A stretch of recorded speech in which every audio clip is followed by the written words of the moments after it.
You trying to debate me? Yes. Okay. Let's Bring go. it. All right.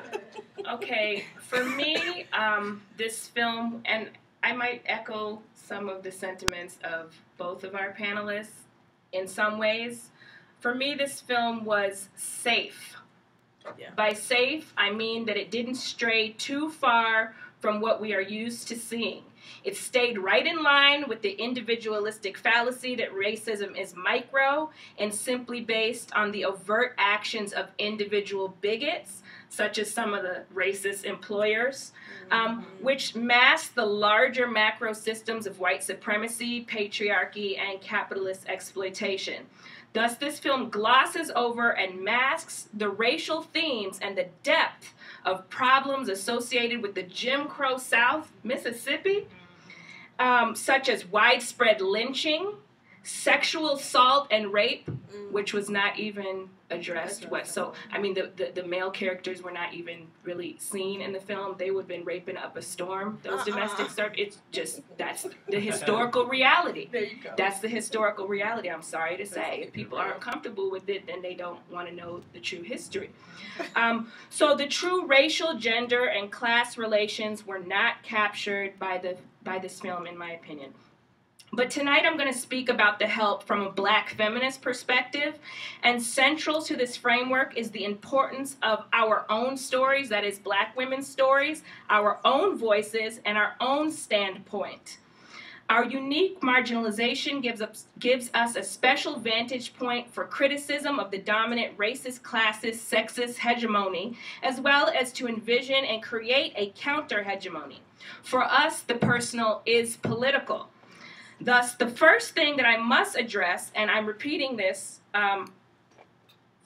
is that this film is not from the perspective of black women, but rather a white woman, the infamous Great White Hope, the idea which in itself demonstrates racism in contemporary society, and in Hollywood in particular.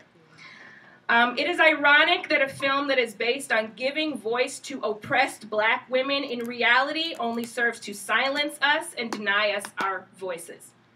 So in order to understand, and to truly understand the lives of black domestic servants, and I could go on and dissect each piece, but we don't have time for that, so I'm just going to bring up a few points. So in order to understand the lives of black domestic servants, we need to understand that black women bring to the labor force a history of womanhood that strikingly contrasts to that of white womanhood, where the former have been placed on a pedestal as inherently good in juxtaposition to the latter who have been devalued. In the myth of Aunt Jemima, Diane Roberts argues, the antebellum South represented the middle-class white woman as asexual, spiritual, morally elevated, and angelic. If she deviated from certain codes, trespassing into the realm of behaviors relegated to black women, sexuality, dirt, passion, she lost her value in the white economy. Some bodies are high, like the status on the pedestal that so often represents white women in Southern culture, while some, like black women and black men, are low, represented by the unspeakable, unclean elements official culture would repress. So although many had a laugh and felt a sense of vindication in the scene where Minnie gave her ex-boss poo pie, for me, this feeling was very short-lived as I reflected on how this reinforced the historical image of black women as dirty, unclean.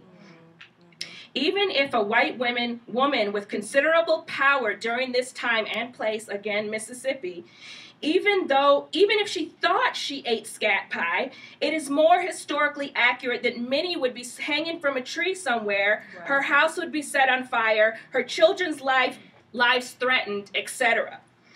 From a black feminist perspective, the film with Skeeter as the protagonist tried to place her in line with the plight of black women due to her feminist leanings, which masks historical, race, and class divisions.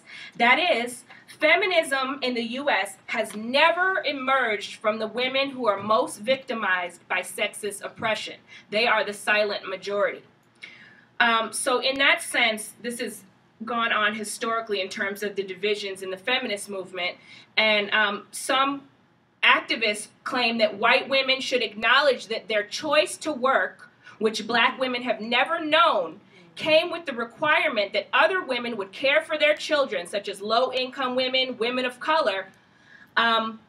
They also can't see how increased employment opportunities for them meant enormous unemployment for women and men of color and the hyper-exploitation of third world people. While white women like Skeeter were moving on up, black women, even to this day, remain marginalized, disproportionately located in the service sector, still saying yes-um and kissing and cleaning, you know what.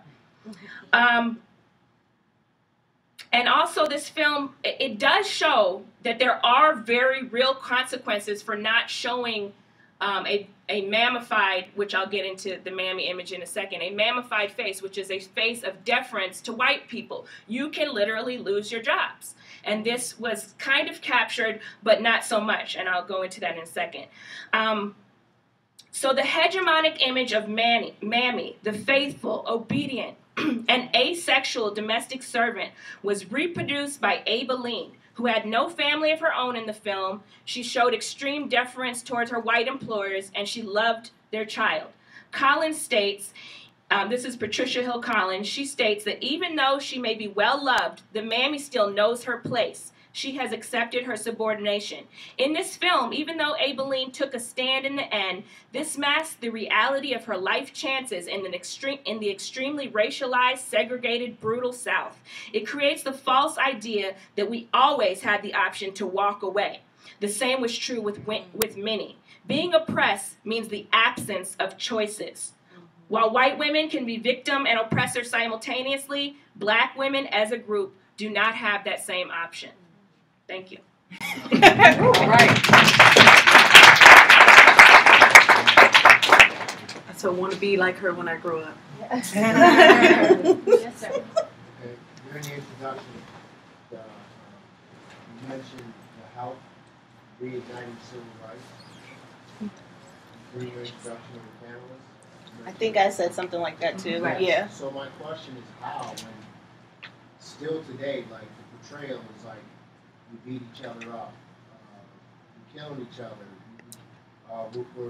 we're still not speaking up when someone gets hurt in our community or in anyone's community for that matter. And then it's like if you pay attention, we're still like you can be at any show and we're still like there'll be 8 people and then there's 1 or 2 black people. So I'm just curious as to how you got to saying that the help is reigniting civil rights when No, that's not what I meant. They were my words. Okay. I meant looking at the historical civil rights movement, which is very different. The controversy surrounding the help, this exposure to a national audience. You have, I forgot her name, but you have scholars on MSNBC talking about black domestics and what life was really like, and talking about the grassroots movement of the 1950s and 1960s. Yeah, so that's what I mean, that conversation is being had. As far as civil rights in general, I didn't mean that at all. Which is quite funny when you think about politics today, that Newt Gingrich would say that black children can find jobs as janitors in the schools. So how far have we really come when you can get on national TV and assert stuff? You know, I just feel like, and I agree with you, brother, that sometimes, you know, there can be a feeling of, yeah, we're progressing, but how far are we really progressing when we can't really have these conversations?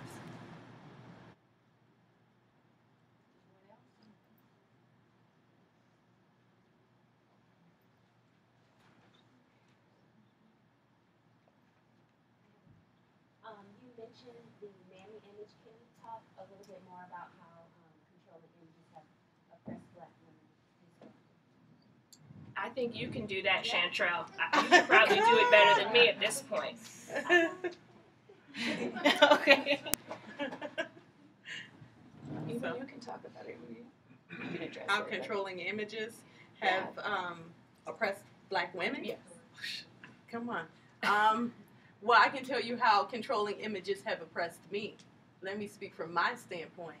I just feel like in the scope of things, oftentimes I can be seen as an angry black woman, so it prohibits how far I can go.